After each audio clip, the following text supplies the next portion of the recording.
Hello everyone, I am Bhavna. This is the first lecture of graphical analysis, so I will focus on the basic concepts only. इसके बाद के videos में हम uniformly accelerated motion के लिए xt, vt, at graphs को समझेंगे। किसी भी पार्टिकल के मोशन को अच्छे से समझने के लिए ग्राफिकल एनालिसिस एक बहुत ही इफेक्टिव तरीका होता है। दो रिलेटेड क्वांटिटीज के बीच के वेरिएशन को हम ग्राफ्स की हेल्प से बहुत अच्छे तरीके से समझ सकते हैं। अभी ग्राफ प्लॉट करने के लिए हमें कम से कम दो वेरिएबल्स की जरूरत होती है, जिसमें से एक इंडिपेंडेंट होता है और दूसरा डिपेंडेंट वेरिएबल होता है। तो यूजुअल प्रैक्टिस में हम इंडिपेंडेंट वेरिएबल को एक्स एक्सिस पर लेते हैं और डिपेंडेंट वेरिएबल को वाई एक्सिस पर। तो हमारा फर्स्ट पॉइंट यहाँ पे बनता है इंडिपेंडेंट वेरिएबल। इंडिपेंडेंट वेरिएबल को हम एक्स एक्सिस पर लेते हैं। अभी मैं आपको एक ग्राफ दिखा रही हूँ जस्ट फॉर एक्सप्लेनेशन। ये एक्सटी ग्राफ है, पोजीशन टाइम ग्राफ है, जिसमें आपको ग्राफ्स को देखकर ही हमें काफी चीजें समझ में आ जाती हैं और बहुत बहुत ज्यादा कैलकुलेशन के बिना भी हम चीजों को समझ सकते हैं। तो देखिए इस ग्राफ में यहाँ पे हमें क्लियर है कि इनिशियल पोजीशन ऑब्जेक्ट की 30 पे है। 30 मीटर से इसने स्टार्ट किया। ये पोजीशन टाइम ग्राफ है और हमने टाइम को एक्स एक्सिस पे लिया है और पोजीशन को वाई एक्सिस पे। तो 30 मीटर एक्स इन मीटर, तो 30 मीटर में ऑब्जेक्ट की इनिशियल पोजीशन है। इसके बाद वो 10 सेकंड में 50 मीटर पर जाता है, फिर वो बैक ले रहा है क्योंकि ग्राफ नीचे आया हुआ है। धीरे धीरे वो फिर 10 सेकंड में ओरिजिन पे आता है, फिर इसके बाद नेक्स्ट 10 सेकंड में 20 पे जा रहा है, इसके बाद नेक्स्ट 10 सेकंड पे 40 मीटर पे जा रहा है और फिर लास्ट 50 मीटर पे आया है। ये पार्टिकल ये रैंडम मोशन कर रहा है। तो इसको अगर हम सिंपल वे में अगर इसको बनाना चाहेंगे तो हम बना सकते हैं। इसको कैसे? देखिए ये हमारा हो गया यहाँ से ये ओरिजिन है। सपोज ये 30 मीटर पे है जहाँ पे पार्टिकल की इनिशियल पोजीशन ए है। फिर ये 10 सेकंड में बी पे जा रहा है जो कि 50 मीटर में है। फिर ये यहाँ से वापस आ रहा है। अब अगर ये वापस आ रहा है पार्टिकल, इसका मतलब इसकी वेलोसिटी बी पॉइंट से नेगेटिव होनी शुरू हो गई है, will be negative at B point, at B point और from B point। इसके बाद में ये नेक्स्ट 10 सेकंड में ओरिजिन पर पहुंचा। ओरिजिन में पहुंचने के बाद में फिर ये माइनस एक्स एक्सिस के माइनस साइड में चला जा रहा है। यहाँ पे मान लीजिए ये कितना गया है, ये पे -20 पर पहुंचा है, फिर -40 पर, फिर इसके बाद में -50 पर। ये बन गई हमारी ये सी पोजीशन हो गई हमारी। फिर इसके बाद में हमारा ये डी, एफ, ई और एफ पोजीशन। फाइनल पोजीशन इसमें एफ दिखा रही है। अब हम ग्राफ की हेल्प से डिस्प्लेसमेंट को बहुत अच्छे तरीके से समझ सकते हैं। अगर हम देखें कि ए और बी के बीच में कितना डिस्प्लेसमेंट हुआ है, तो displacement is the shortest distance. तो डिस्प्लेसमेंट को हम लिखते किस तरह से है? Del x is equal to final position minus initial position. तो del x is equal to final position x भी हो गई minus x a initial position. तो फाइनल पोजीशन हमने देखा कि ये 50 पर था, तो यहाँ पे हम 50 लिखेंगे -30, तो ये 20 मीटर इसने डिस्प्लेसमेंट लिया बिटवीन ए एंड बी। इसी तरह से अगर हमको फाइनल डिस्प्लेसमेंट निकालना है कि कितना डिस्प्लेसमेंट इसने स्टार्टिंग से लेके मतलब 30 से लेके और एफ तक में पहुंच जाएगी। तो अब देखिए हम कैसे देख सकते हैं इसको डायरेक्टली ग्राफ से। अगर हमें देखना होगा तो ये इनिशियल पोजीशन इसकी बन रही है, यहाँ पर ए पोजीशन इनिशियल है और फाइनल पोजीशन इसकी कहाँ पे चली गई है? एफ फाइनल पोजीशन है। ये फाइनल पोजीशन इसकी आ रही है, तो ये एफ -50 पे। तो देखिए यहाँ से इसको हम कैलकुलेट कर सकते हैं। ए से ये 30 मीटर इधर बन गया है और यहाँ से ये वापस 50 और हो गया।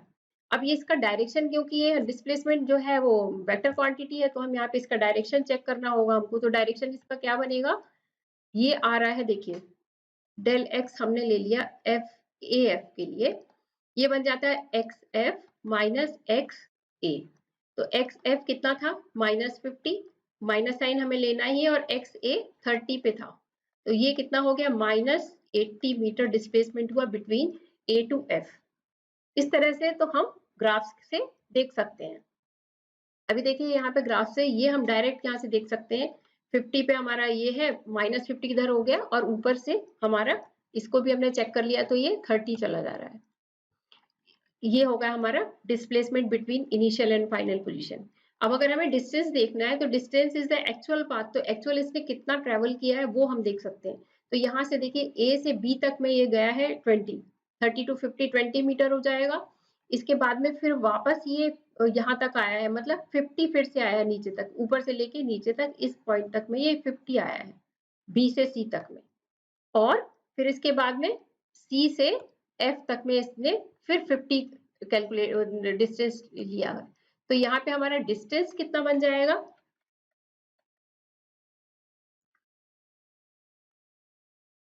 डिस्टेंस ट्रेवल निकालेंगे तो वो कितना हो गया, ए बी का डिस्टेंस प्लस बी सी का distance plus C F distance, वो कितना हो गया हमारा 20 प्लस 50 प्लस 50, ये हो गया 120 मीटर।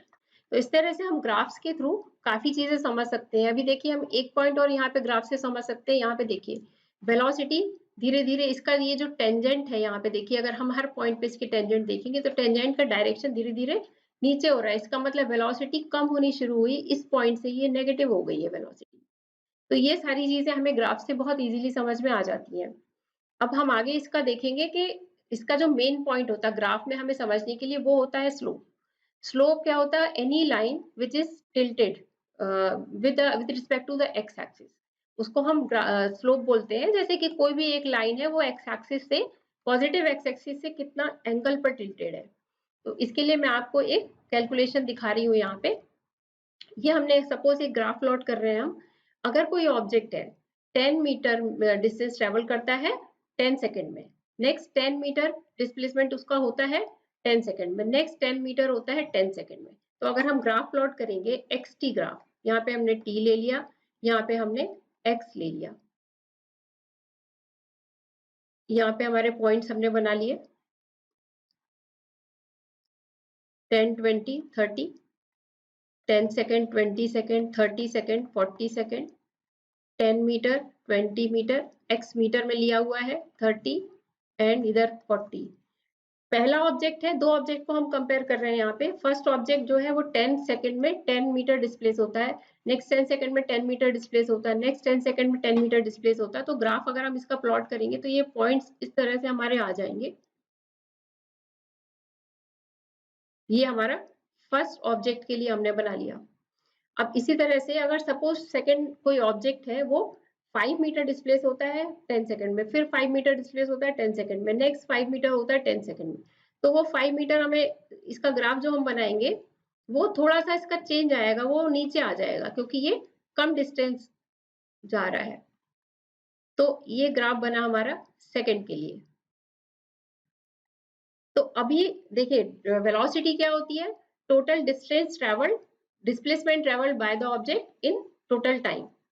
तो वेलोसिटी मतलब हो गया कितना, how fast an object is moving. तो यहाँ पे देखिए फर्स्ट वाले ऑब्जेक्ट ने 10 मीटर में डिस्टेंस लिया है 10 सेकंड में, नेक्स्ट 10 मतलब ये ज्यादा ले रहा है, और सेकंड वाले ने 5 मीटर किया। तो अगर हम कंपेयर करेंगे तो velocity of first object will be greater than velocity of second object. अब इसी चीज को अगर हमें मैथमेटिकली समझना है तो उसके लिए स्लोप का कॉन्सेप्ट है। देखिए स्लोप का मतलब क्या होता है, कोई लाइन कितनी एक्स एक्सिस की, पॉजिटिव एक्स एक्सिस से टिल्टेड है। तो यहाँ पे हम एंगल फॉर्म कर लेते हैं, ये सपोज θ1 है, ये सपोज ये वाला सेकंड वाला जो है वो θ2 है, बड़ा वाला। तो अब स्लोप जिसका फर्स्ट की वेलोसिटी ज्यादा है सेकंड की कम है, मतलब फर्स्ट वाले का देखिए स्लोप भी ज्यादा है यहाँ पे। तो जिसका स्लोप ज्यादा है उसकी वेलोसिटी ज्यादा, मतलब अगर हम स्लोप को देखेंगे तो हमें ये क्लियर समझ में आ जाएगा कि किस ऑब्जेक्ट की वेलोसिटी ज्यादा है, किस ऑब्जेक्ट की वेलोसिटी कम है। तो इसको हम ट्रिग्नोमेट्रिकली भी समझ सकते हैं कि ये वेलोसिटी कैसे आ रहा है। तो देखिए इस ग्राफ में अगर सपोज ये हमने ग्राफ प्लॉट किया है, स्ट्रेट लाइन ग्राफ आ रहा है, फर्स्ट वाले को ही हम देख रहे हैं। अब यहाँ पे हमारा t1 टाइम है, ये भी xt ग्राफ मैंने लिया हुआ है।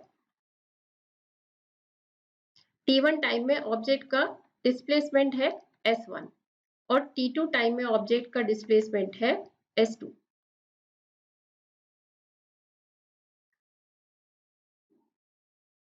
तो हम यहाँ पे इसको मैंने परपेंडिकुलर ड्रॉ कर लिया, ये पॉइंट A बना लिया, ये B बना लिया, और थर्ड पॉइंट यहाँ पे इसको C बोल दिया। ये राइट एंगल ट्राइंगल है जिसके लिए हम ट्रिग्नोमेट्री अप्लाई कर सकते हैं। तो अकॉर्डिंग टू ट्रिग्नोमेट्री ये एंगल सपोज हमारा थीटा है, तो ये लाइन यहाँ से S1 AC जो लाइन है वो OX के पैरेलल है, तो ये एंगल भी हमारा थीटा बन जाएगा। तो यहाँ पे देखिए BC मतलब क्या हो गया है, परपेंडिकुलर, और डिवाइडेड बाय AC, AC मतलब कितना हो गया, यहाँ पे बेस हो गया। तो ये जो है वो ट्रिग्नोमेट्री के अकॉर्डिंग tan थीटा बन जाता है।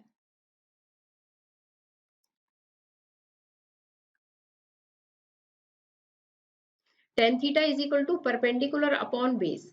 अब हमारा परपेंडिकुलर आ रहा है triangle, so in triangle ABC, BC upon AC।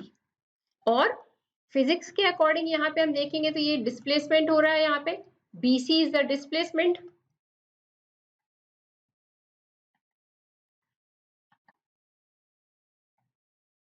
और AC is the time taken.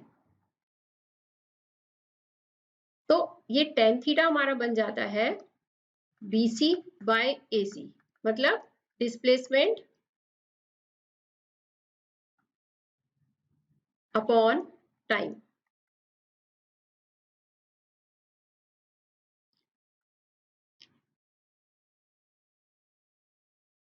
तो डिस्प्लेसमेंट अपॉन टाइम जो होता है वो हम क्या बोलते हैं, वेलोसिटी बोलते हैं।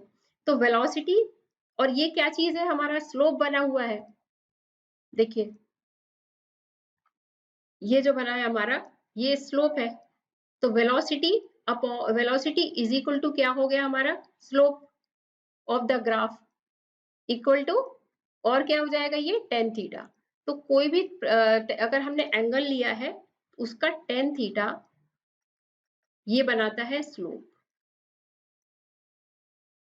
ये हमको ध्यान रखना है।